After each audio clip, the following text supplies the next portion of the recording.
Well, hi everybody and welcome to the Prepared for Environmental Change webinar series. Today's topic is planning for electric vehicles. My name is Andrea Webster. I'm the implementation manager here at the Environmental Resilience Institute. And before we get started, I want to let you know that all of the attendees during this webinar will be muted, and we ask that you save your questions until the end. But if you have an urgent clarifying question, go ahead and type it into the chat function, and either I or our moderator will interrupt our speakers. So if you hover your mouse over the webinar screen, you should see a chat function button pop up there at the bottom. Now I'd like to introduce Janet McCabe, who is the Assistant Director of Policy and Implementation at the Environmental Resilience Institute, and she's going to be moderating today's webinar. Hi, everybody. Thank you for joining us today on a warm July day. Good to be inside on the phone for 60 minutes. We want to welcome you to this webinar series and this particular one that I'm very excited about because I'm very interested in electric vehicles and excited about the interest that seems to be building. So let me share just a few words about the Environmental Resilience Institute at IU and the tools that we offer communities. Because in addition to this webinar series, there are a number of different resources that you can find on our website. And I think Andrea's gonna, there we go, is gonna put up some information about it. As you can see there, we have several things that are available to the public and local communities and anybody who wants it. The Environmental Resilience Institute Toolkit, which we call ERIT, which is a really comprehensive website for you to find information of particular interest to small to medium-sized Midwestern communities on climate change, resilience, adaptation, and all things like that. We partner with the Indiana Sustainability Development Program, which is run out of IU's Sustainability Office.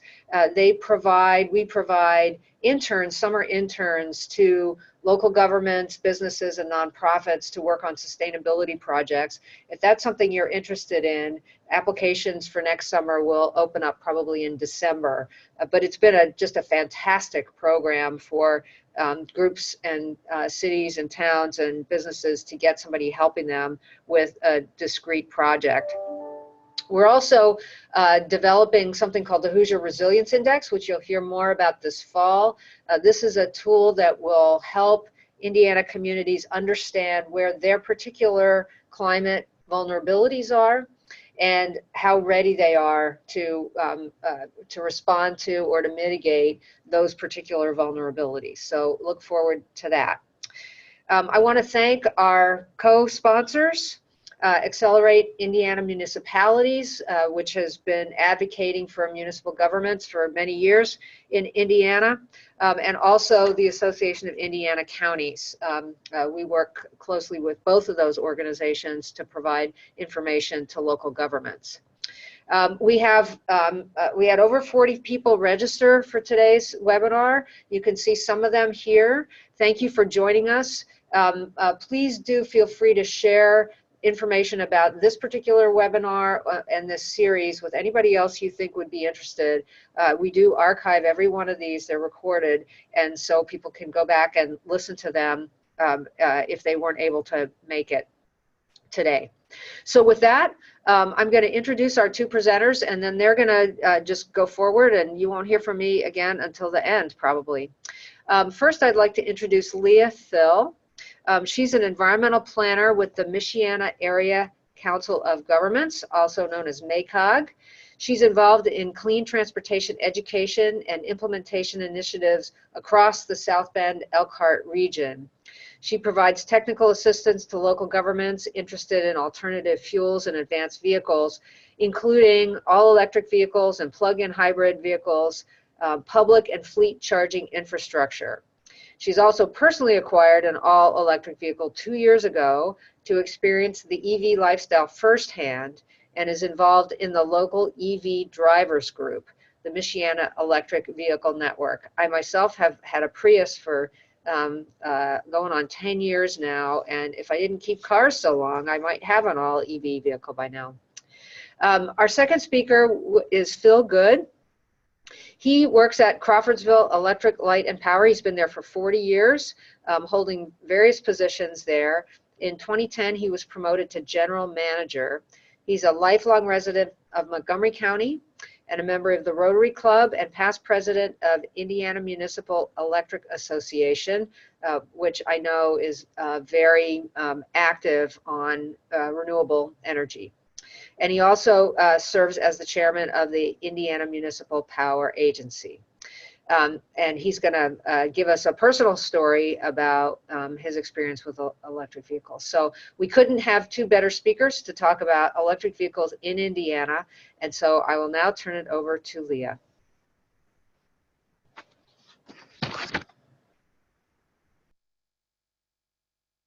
Screen here.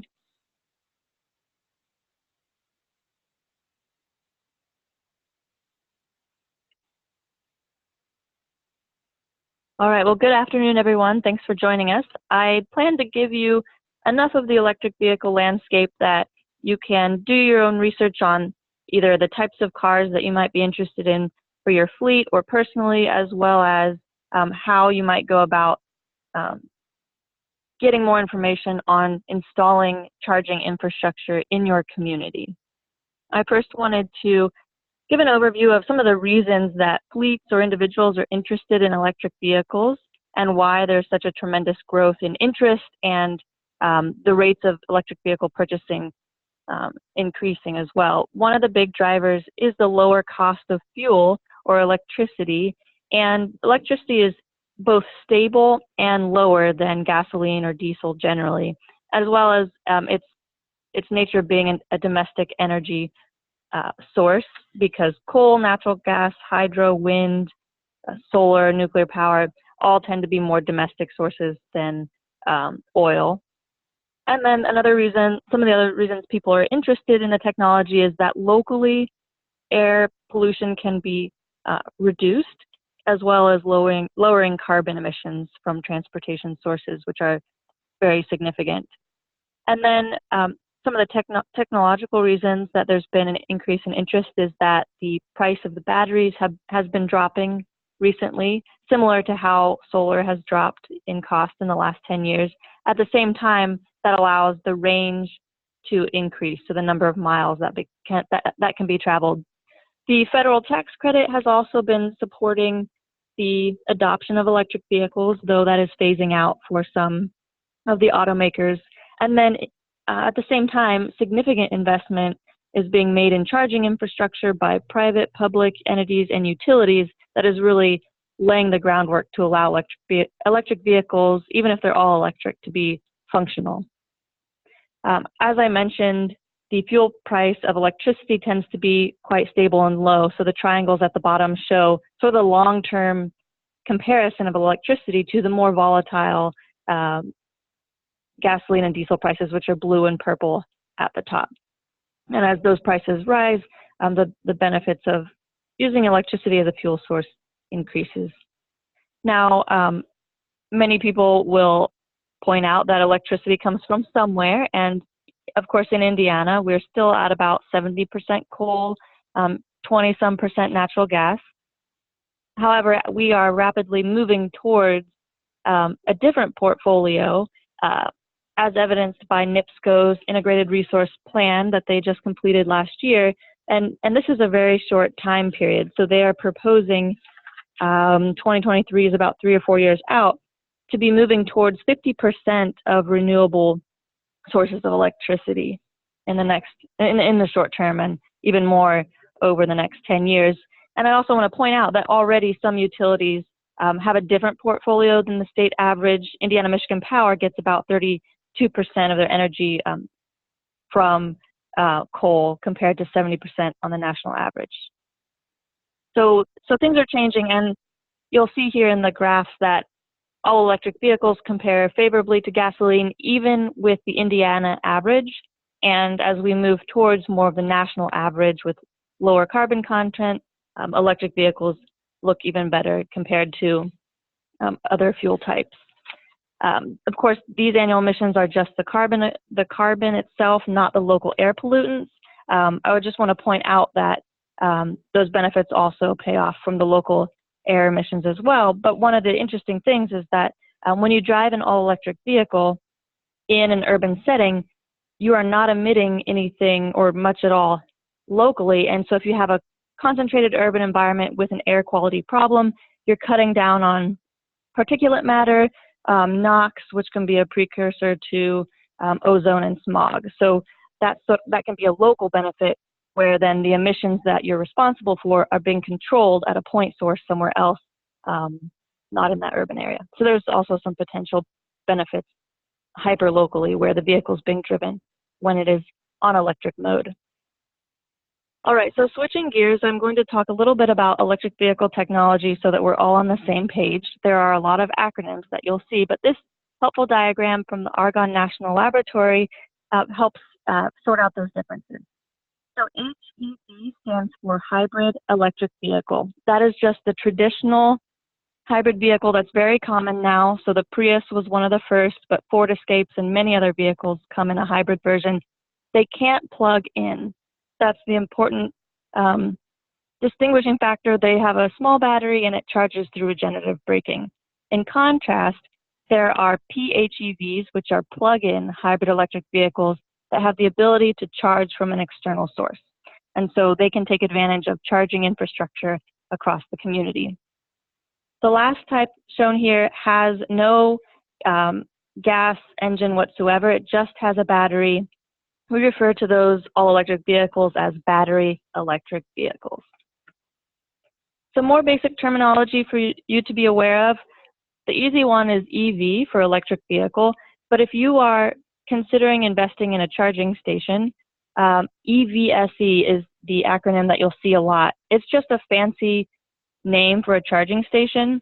It stands for Electric Vehicle Supply Equipment. The reason people who are in this business are particular about this is that the actual charger itself is on board. And so it's technically just the supply equipment that you're purchasing when you install some sort of electric vehicle supply equipment. The third term you'll hear a lot is ICE for internal combustion engine. So when a charging station is blocked by a vehicle that can't charge, you'll hear people complaining that it's iced. But those are just some terms that you'll hear in this space. Next, I want to highlight locally, so I'm in the South Bend Elkhart region, and we've been following closely the adoption of electric vehicles in our region.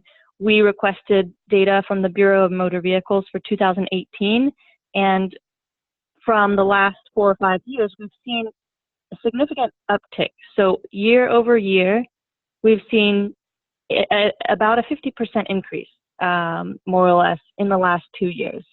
So that's quite significant, and we now have about over 400 vehicles in our region alone. And the interesting thing about this is that just under half of them are actually all electric vehicles. We were surprised by that and expected really to see perhaps more plug-in hybrids here. So that information indicates that there is healthy demand for some of the faster charging infrastructure that is used for all electric vehicles. I also want to point out, you can get this data and you can break it down by county to see within your county what's the balance between all electric or plug-in hybrid if you're trying to plan for the infrastructure needs. And then we also are able to see the specific models that are being driven in the community. And it's interesting, Chevy Volt, which has been around a while, is the most common, but the next 3 models are all electric models as well. So there's definitely significant adoption of the all electric models out there in our community. And then I want to highlight, if you're not familiar with the current market, it's been exploding and will continue to do so. There's a proliferation of options from many automakers currently or coming online.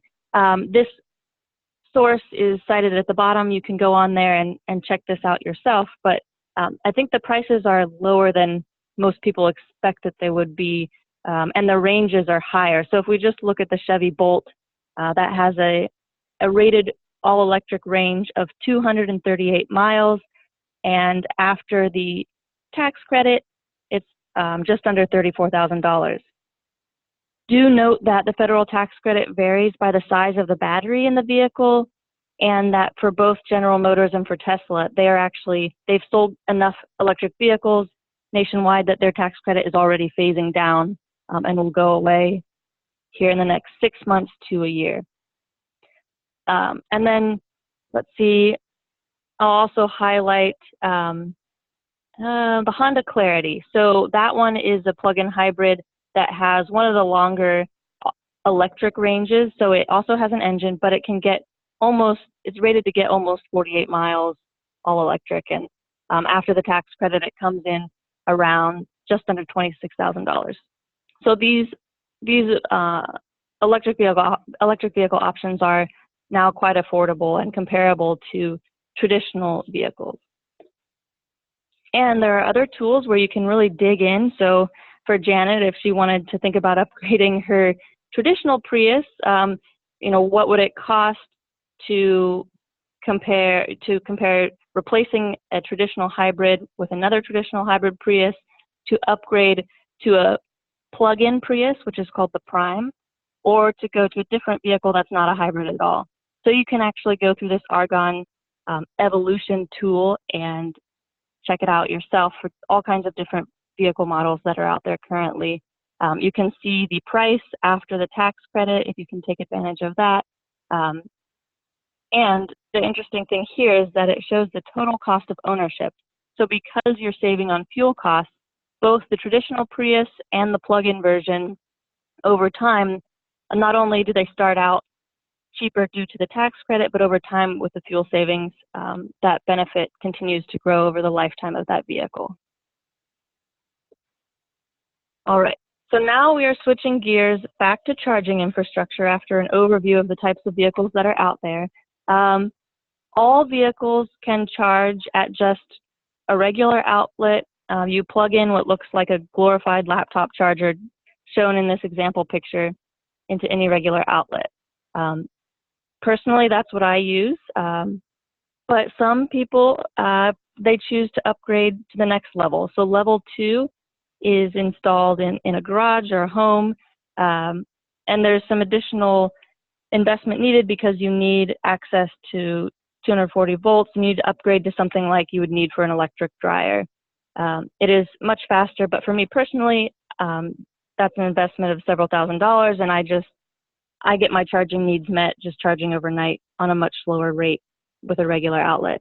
But this level 2 is also what is installed in public spaces, workplaces, as destination charging, public charging.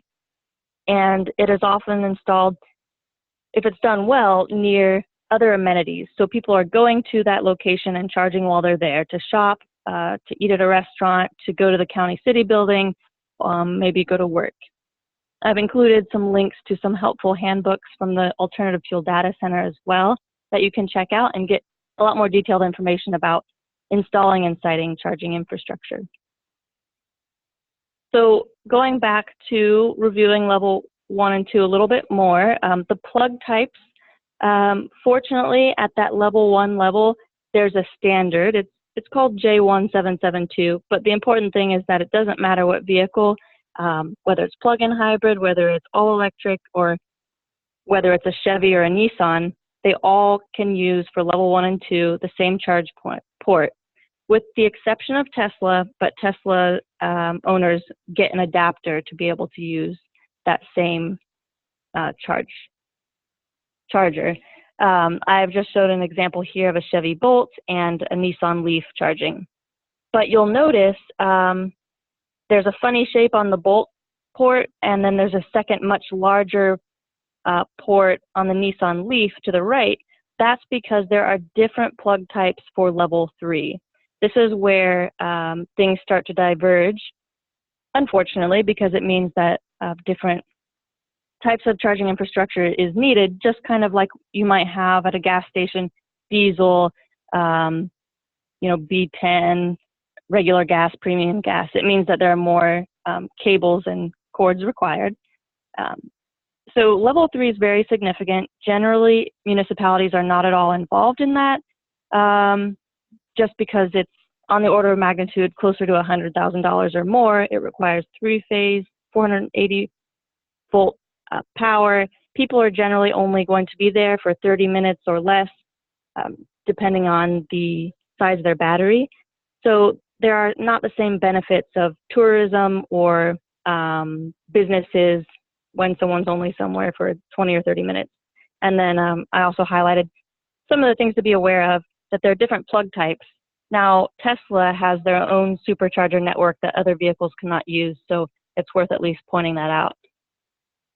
All right, so one of the last important things for you to know about charging infrastructure, if you're looking at particularly level 2, which there's an example shown here in a parking garage. I think this might be Four Winds Casino in South Bend, actually. But some of them are smart. They are networked. They can accept payment. There are some data tracking capabilities that Phil will talk about more later on. But there's some flexibility here where you can start to charge fees when you have people that are actually parking there all day and hogging that amenity. You can limit access in a multi-unit housing situation or a workplace, and it allows drivers to see in real time whether that station is working or available or currently in use. However, that comes with a cost. So non-networked versions are significantly lower cost, maybe a third as much or half as much just for the hardware alone. And those can be just fine applications if you expect lower usage, if you plan to always give away the electricity for free, you don't care about accepting payment. So I have to point out, you cannot accept payment for kilowatt hours. You have to only accept payment for the time that someone's parked there, just because of how electricity is regulated in this state. Just worth pointing that out there. All right, so just a few more slides on charging infrastructure. Wanted to give you the lay of the land here and 2 different sources that you can find information. The first is from the Alternative Fuel Data Center, and I toggled this on just to show the charging infrastructure that's available for level 3 fast charging, the 2 different types that can be used by the different vehicle make types. And the one type can be used by the BMW, VW, and Chevy. The other CHAdeMO is used by Mitsubishi, Nissan, and Kia. So you would want to toggle on and off the type that you're interested in to see truly what is available to you as a fleet or an individual. And then what I personally use and really find more helpful is the PlugShare app.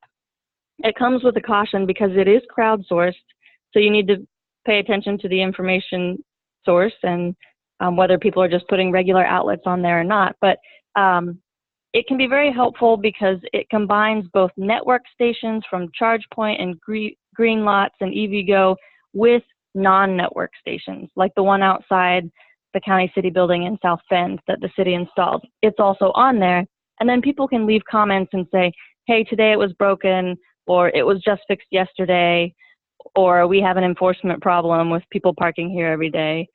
So I find that useful. I don't tend to use other sources, but all networks like ChargePoint, they all come with their own app and platform where you can find charging infrastructure out there.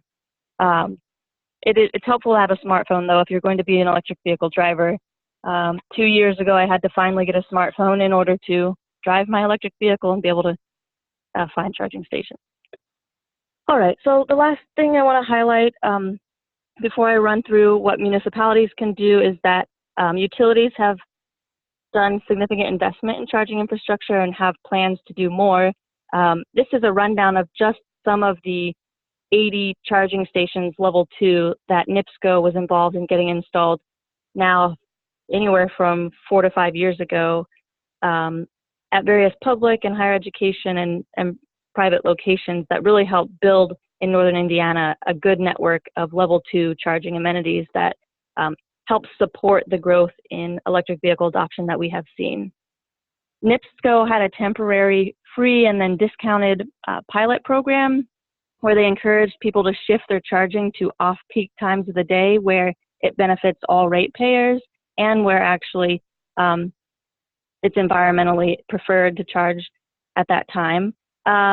And that program's over, but currently Indiana Michigan Power has proposed as part of their current rate case that they would like to implement a similar program with incentives for a rebate for charging infrastructure and potentially some time of use rate pricing. What NIPSCO found is it actually caused a shift of 80% in when people were actually charging. And so it changed behavior. Instead of charging right when people got home from work at the peak time of the day where other people are all using electricity, it shifted it to the evening hours. And finally, here's a list of how municipalities can get involved in supporting electric vehicle adoption. Just sharing information out there that you've learned today can be helpful. But one thing that MACOG's been involved in and our local governments have been involved in is hosting and participating in ride and drive events. I'll go through the other items again in a minute, but I want to highlight an event in Goshen and South Bend that we hosted last year, two different events actually that were well attended by electric vehicle drivers. And we have another event coming up Saturday, August 3rd as part of the Elkhart EnviroFest. But then if you want to find events that are being planned near you or to work to plan an event, the time to do that is National Drive Electric Week, which is in the middle of September. So in the next couple months here, those events will be planned and posted on that website.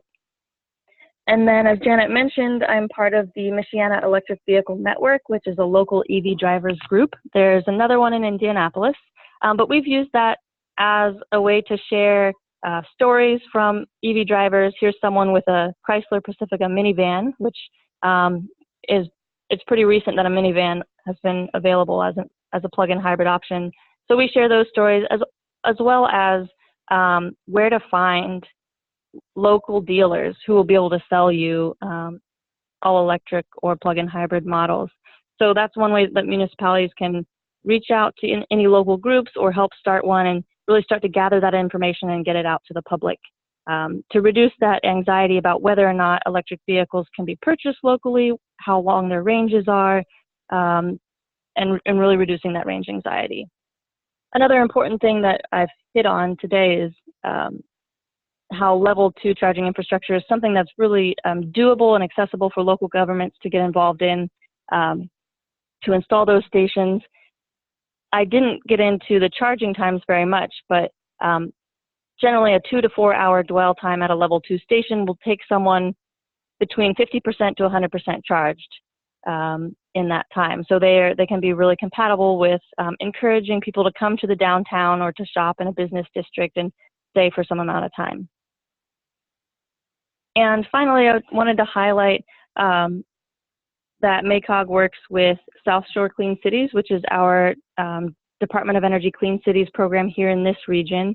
And we work with them to assess the fleets of our municipalities and to identify these opportunities, both to think about the costs and benefits of going with electric vehicles as well as the emission savings, and also to look at CNG, propane, and other applications, diesel emission reduction technologies.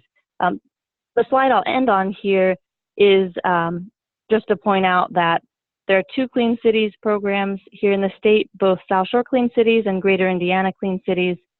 And then there are also some examples, if you connect with them, that they can share about other municipalities that have invested in switching their fleet over, transitioning it to alternative or advanced vehicle types. So I know at least Hobart and Maryville are currently piloting some all-electric sedans for some of their activities that don't require long-range travel, so parks and events or utility meter reading, that type of activity.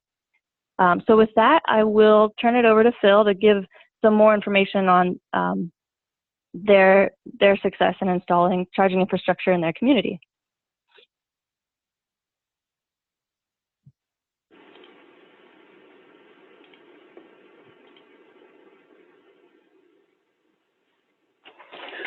Thanks, Leah, and thanks everyone for joining us this afternoon. I appreciate the opportunity to share what Crawfordsville has done through Indiana Municipal Power Agency And just like Lea stated, NIPSCO is changing their portfolio tremendously. So have we over the last 10, 15 years.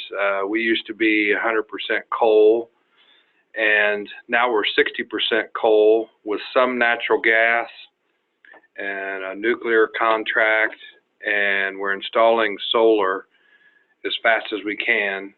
And right now in Crawfordsville, there's 3 solar sites that are under construction. And when we get finished in a year and a half, through Indiana Municipal Power Agency, Crawfordsville will have 28 megawatts of solar on and behind the meter, not on the grid, but it just feeds Crawfordsville. And that our daily average is about 62 megawatts during the week. So during the week, it can be almost half of our needs come from solar. And on weekends, it could be about 75% of our needs could be from solar. And the reason why we looked into these is because we've had calls from the community, folks who work at Wabash College campus that might live 50 miles away. Like Lea mentioned, there's always that anxiety of, are you going to have enough battery to get to work and back, or if you need just to top it off. And we discovered that there was a small need here in Crawfordsville, and for quality of life in our community, I think that's only going to grow.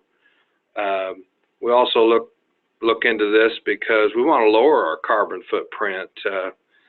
Like Lea stated, we have through Indiana Municipal Power Agency, we've got a 20-year plan to reduce all of our coal inventory and go to renewables and maybe some battery storage at some of our solar parks. There's a learning curve with that, but that's the direction we're heading.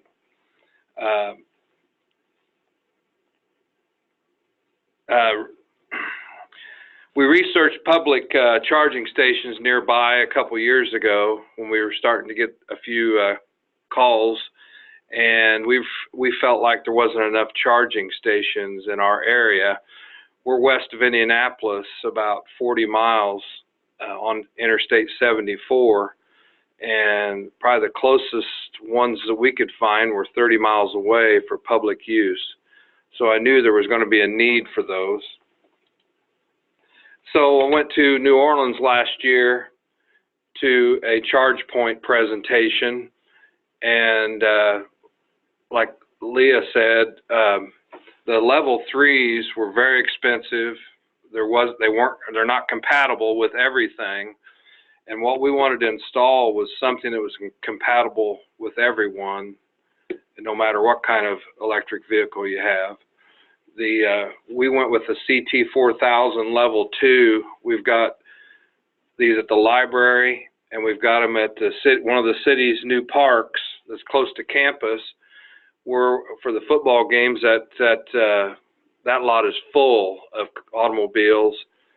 And to keep the gasoline vehicles from blocking those spaces, like Lea mentioned, we don't charge for the electricity, but we charge $1 an hour to park there. And it's a city ordinance, so that way if the parking enforcement get a call about some vehicles blocking the stations, they have the ability to move them out of there so an electric vehicle can charge. But each site has one charger, and a charger can charge 2 vehicles at once at 240 volts. And it relieves that anxiety when you're 30, 40 miles away from home and you're running that air conditioning in your car and you're worried about your battery levels. So we've had them in since April, and we have 8 different vehicles to seem to use them constantly. And we even had some Teslas use them just to top it off. And like I said, they're compatible with about any vehicle. These level 2s are. And we've worked out, it's worked good. There's a picture of at our park, and goes about, it's 2 blocks from the campus, but those two parking spaces there are for EV vehicle charging only, and through ChargePoint app, they can be there as long as they want, as long as they're charging, and it's $1 an hour.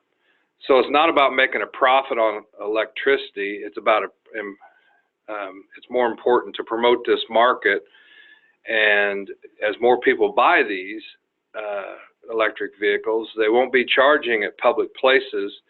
They'll be charging, like Lea mentioned, at off-peak times, which really helps us lower our costs also. But this is one of our stations that we've taken pictures of quite a few vehicles parked there. This is the one at the library downtown. And downtown Crawfordsville, we have 8 or 10 restaurants, and people see this one, and they can go there and charge and plug in, then go downtown. The app will tell them how much charge is going in their vehicle at a time. It'll tell them when it's fully charged, and so when they get done eating lunch downtown, they can come back to their car when they're ready, and they'll know how much that they actually put in that car. So it works pretty nice, and we can go on as an administrator of that ChargePoint app. We can go online and get those all that information about how long charging sessions are, what kind of car was there, and that good information. The average charge session for us is an hour and 14 minutes. And like I mentioned, we have 8 different users. It seems like just using it pretty constantly. We paid $2,500 a year for each station through the lease program for a 5-year lease. We supply the electricity, but ChargePoint supplies all the software, all the maintenance, all the repair, and all the website administration. So we felt like it was a pretty good deal. And like I said, if it's not a money maker, you don't put these in for money makers. You put these in to change people's habits and lower our carbon footprint, and also help us save money with these off-peak time of use. This is an old, Lea has better updated information, but this was at the presentation I went to in New Orleans for ChargePoint. The reason why we went with ChargePoint is because they have 60% of the market, and they charge anything. The level 2 charges any vehicle, and I didn't want to leave nobody behind.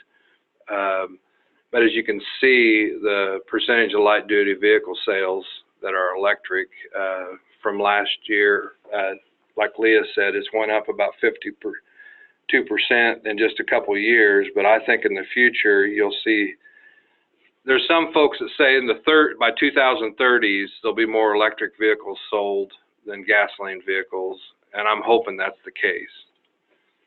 And here's the annual sales. California, of course, leads the way, but as you can see, they're increasing dramatically each year as the cost of these vehicles go down, and the distance range goes up. A lot of folks I talk to, that's their biggest anxiety, is worrying about the batteries going dead. We bought the Chevy Bolt at Crawfordsville Electric Light and Power, and as Lea stated, around $37,000. Chevrolet gave us a $6,000 rebate right off the bat.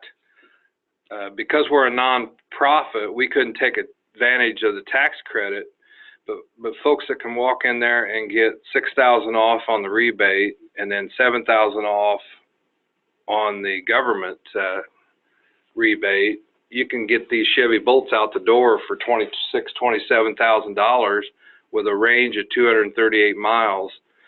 And these Chevy Bolts have more horsepower. They're faster than a gasoline vehicle. It's direct torque. I drove it to Carmel and back, which is about 50 miles from Crawfordsville, with the air conditioning on all the way and windshield wipers on. And I started out with 238 miles. When I got back, it's 130 miles still left on it, 100-mile round trip. So I was very impressed with the Chevy Bolt, and there's a picture of our Chevy Bolt. It's really worked out well for us. The ladies that run to the bank, the post office, They use it every day in Crawfordsville, and we're just trying to be out in the community every day with this vehicle to show that these things are real, and there'll be a purpose for them in the future. Besides the two chargers we have in town, we went to Home Depot and bought a $600 level 2 charger that was made by ChargePoint, and we put it in our facility. So when that vehicle there pulls into the garage at night, they can plug in. But they've plugged in maybe once every 2 weeks. It's incredible. The month of May, I think that vehicle cost us $7 in electricity. So the statistics are still coming, but the maintenance is so low on these. It's not like you have to change the oil every 3,000–4,000 miles. A lot less maintenance than a gasoline vehicle. The batteries are under warranty for 5 years. They say that these batteries are good for 8 to 10 years. I don't know, but the way the prices of these batteries have went down since 2010 is about 60%. So I feel by the time we have to replace batteries in a vehicle, the batteries will even be cheaper. So one of the things that we did, because we're an electric utility, we were able to install our chargers in-house. And so ChargePoint come and help set it up and get the GPS coordinates and make sure it's on all the websites and ready to go for when folks need to know where a charger is. But we really didn't have a lot of trouble getting these installed because we are the power company and that's what we do. So hooking up a 240-volt charger was not that big of an issue for us.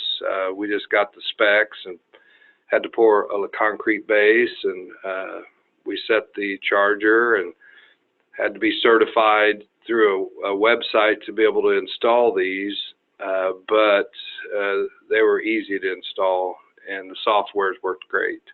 So I didn't have any big issues with these, except like Lea, I tried to research the level 3 charger, and she is right. The investment was going to be $100,000, and then we can't charge everybody's vehicle. So that's why we went with the level 2s, and we are very happy with what we did. And IMPA has like 30 of these chargers around the state that they went in and purchased at different communities. Hopefully we got a few level 3 chargers, some communities along the interstates, but I'd love to have one along the interstate, but it's just the price point that really bothers us with that. So with that, I'll send it back to Janet, and thank you.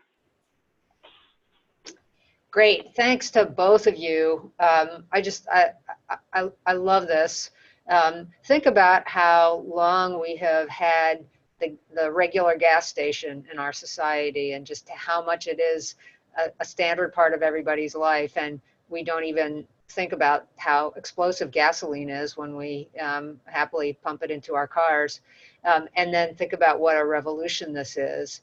But we've just heard how totally doable this is and how many benefits it brings to people. So hopefully we'll have many, many more Crawfordsville situations around the state. I wanted to ask one question, probably of Lea, and that is another opportunity for cities in particular to have access to EV purchasing is through what's called the climate mayors, which is I guess it's an organization, but it's a group of mayors that have sort of committed themselves to be working towards low carbon economies and environments in their cities, and they sort of help one another. And they recently announced they collaborated with a group called Sourcewell, and they've put out an RFP for electric vehicles, and I think for charging equipment as well, so that they can get a much lower price if you buy into this. I don't know how many cities in Indiana are climate mayor cities, but not many. It's not a big lift, but you do have to be in a position to join something called climate mayors. Lea, I was wondering if you had any particular knowledge or thoughts about that option for cities in Indiana. I don't have a lot of knowledge about the specific climate mayor's effort, but I know there have been several efforts, some of them coordinated by Clean Cities organizations. There was the National Fleets for the Future, where they were trying to get local governments to make their electric vehicle purchases together at one time to get a lower rate offered to that group. And that can be helpful because there are grants for diesel vehicle replacements. There are even some grants for charging stations, but there really isn't grant money out there to replace regular sedans and gasoline powered vehicles. So this is one way to drive down that price of that purchase, even though it's already getting close to the price of a traditional gas powered vehicle. But as Phil mentioned, they were offered a $6,000 rebate on the Chevy Bolt. And that's something that also to ask dealers about. I know that the Nissan Leaf currently offers a $3,000 rebate, and those rebates are often offered in partnership with the local utility. So you can ask your utility, are you partnering to offer any specific rebates on different vehicle types? Personally, I got a $10,000 rebate on my vehicle. That's really why I bought it, because my NIPSCO, my utility, had partnered with dealers to offer that. And with that and the federal tax credit, my vehicle was half of its listed price. So there are other options out there in addition to climate mayors, I would say, to try to look and get some discounts. Yeah, thanks. I just checked the website, and there's a handful of Indiana cities that are part of climate mayors, kind of the ones that everybody would expect. Indianapolis, Bloomington, Fort Wayne, West Lafayette, South Bend, and Gary, and Carmel. Carmel, not Indianapolis, sorry. But that may be, for those of you on the phone from cities, or from city government, or from cities, you may want to look into that as well. Okay, I think that we want to open it up to see what questions folks on the phone might have. Sure. So if you are interested in submitting a question or asking a question of our panelists, you can type one into the chat function, or you're also welcome to unmute yourself by clicking the microphone on your toolbar, on your Zoom toolbar, and you're welcome to ask a question. So one question that I had, Phil, could you talk a little bit more about how you went about purchasing your charging stations? Did you use go through any kind of bulk purchasing? Yes, we did. We went through Indiana Municipal Power Agency to get a price break.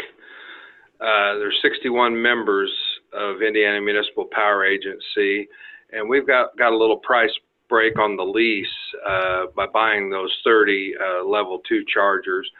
Our lease is $2,500 a year per charging station, and like I said, it includes a lot with that.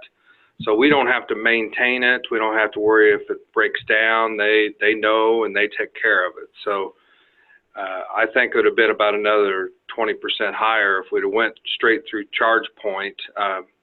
There's a lot of good ones out there, but we chose ChargePoint because we all researched them at the American Public Power Association conference, and that's the one we went with because they have 60% of the market, so we thought we would have resources in the future.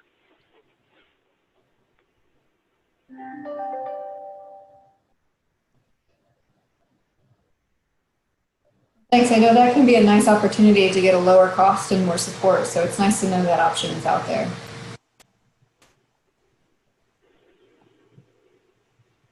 All right, do we have any questions from our attendees?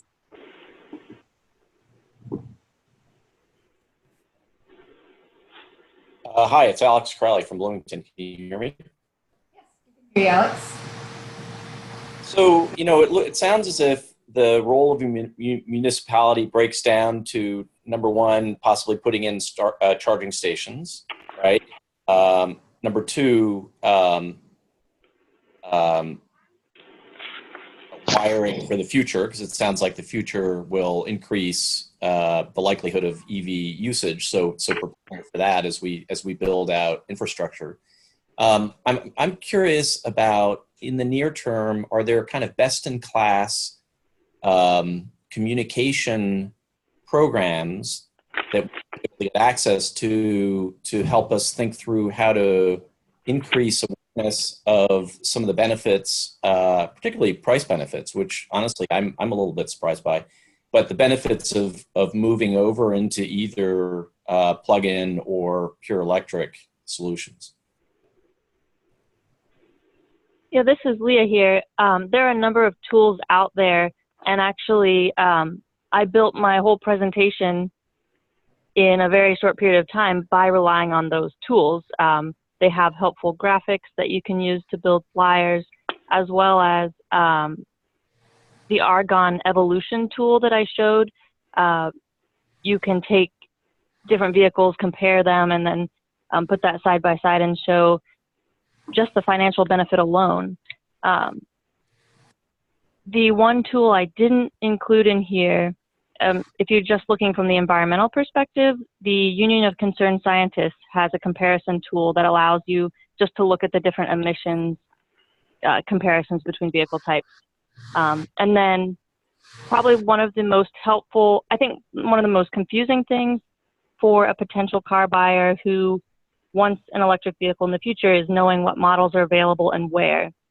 And so that plug-in connect list that showed electric vehicle models that are actually available in the Midwest, not California, but in the Midwest, and what those prices are. I think that resource, to print that out and bring that to events or to send that out and share it, I think that's a really helpful education tool so people know these are vehicles you can buy today, and then also what the benefits are. I don't know if that answered your question, but there are a number of tools, as well as the Alternative Fuel Data Center. That is chock full of case studies, publications, and other general education information. So just Google Alternative Fuel Data Center and you'll find a wealth of information there. This is Janet. All of those tools are really great, although I think sometimes people get overwhelmed with those kinds of websites, other than us nerds that kind of do it for a living. But I'm encouraged by the power companies in Indiana really jumping into electric vehicles, and we talked about Indiana and Michigan Power and NIPSCO and others are jumping in. And when your power company is perhaps putting flyers in your bill and being pretty public about their interest in investing, the rebates they offer, I think that that's a good way to get this message to people. I think it would also be great, and we can think at the Institute about how to get local media coverage of these projects and the availability of electric vehicles and the cost breaks. One of the projects of the Institute is the Indiana Environmental Reporter, which you may or may not be aware of, but that's independent journalists that do stories on environmental and resilience and adaptation related issues, and those stories are available. It's sort of like an Associated Press type service. They're available to any media outlet in the state to pick up those stories and just use them. And in fact, I saw a story in, my husband's from Plymouth, Indiana, and the Plymouth Pilot ran a story that they took from the Indiana Environmental Reporter. I don't know if they've done one on electric vehicles, but we can certainly suggest that they look into it. People love local stories about real people standing, smiling next to their little Chevy Bolts. Is that what you, what did Leah and I, between us, provide some kind of reasonable answer to your question, Alex? Yeah, no, I think that's great. I guess one of the things I'm trying to figure out is, rather than try to reinvent, I mean, let's say hypothetically we were going to go hard at this thing in Bloomington and say, all right, we're going to start with some baseline data, say what's the current adoption, what's the usage, all of that, and how would we want to change that over time? One of the questions I would have is there a good communication strategy that allows us not to have to reinvent it? Whether or not it was done in Indiana, is there a source for a municipality who went hard at the problem and found success in their approach? It sounds like some of the sources that were listed in the presentation would be a good place to start. It was more at a kind of macro communication strategy level that I was wondering if there was something out there already. Well, the other thing is that it is hard for a city to go really hard at this all at once. But one city that is Cincinnati, right, Andrea? They're buying hundreds of these vehicles and are really investing them in a big way. And so they'll have big numbers. I think the more typical thing is sort of onesies and twosies and people sticking their toe in the water and having success in terms of, wow, these cars are great, they're quiet, they're clean, people like to drive them, let's get some more, and they save us money, let's get some more of them. But there may be stories coming out of Cincinnati where they can report some significant numbers in terms of cost savings. The pollution reduction, which both Lea and Phil mentioned, I think is a significant issue. It's just hard to, when you're buying one or two or three vehicles at a time, it's hard to show that you're making a huge difference in local air quality. But of course you will over time. This is Lea. Another thing that I would say about actually installing the charging infrastructure itself is that is a public education tool that the city of South Bend has found to be very useful. And they did something interesting. They didn't install it in a parking lot. They actually installed it in one of the most prime parking spaces outside the county city building on the street side. And so it is a very visible symbol, a daily education opportunity to people walking by, kind of shocked to see one or two vehicles charging at a time. And I work near there, and I will see, some days I'll see 5 unique vehicles charging throughout the workday. And so that itself is just, if you get one of those installed in a very public, visible place in the public eye, I think that education benefit that's coming from that station is almost greater than the benefits to the electric vehicle owners in being able to charge. Yeah, especially if there are cars actually charging. If every time you go by the charger's empty, that sends a different message. Okay, Andrea is saying that it's almost time to be done. So thanks again to our speakers, Lea and Phil. One disadvantage to webinars is that it's very hard to applaud our speakers, but I'm going to assume that you're all applauding wherever you are. Stay tuned for this August webinar. I think I'm going to be on vacation, but I may even dial into this one. It occurred to us that we could really learn some lessons from the state of North Carolina, which dealt with such significant flooding when they had really, really bad storms. North Carolina is not dissimilar to Indiana in the amount of animal agriculture and coal-fired power plants and associated facilities that they had. So they have some real-world experience with dealing with floods when it comes to lagoons and coal ash disposal sites. So we're very lucky to have somebody come and talk to us on our next webinar about that. So please join us for that if you're interested. Spread the word. Tell people that they can listen to this incredibly informative thing on through the archive. And Andrea, I think we're done. Is there anything else to say? She's shaking her head. I think we're all set. Okay. Well, have a great day, everybody, and go buy an electric vehicle. Yes. Thanks again. Thank you. Thanks, everyone.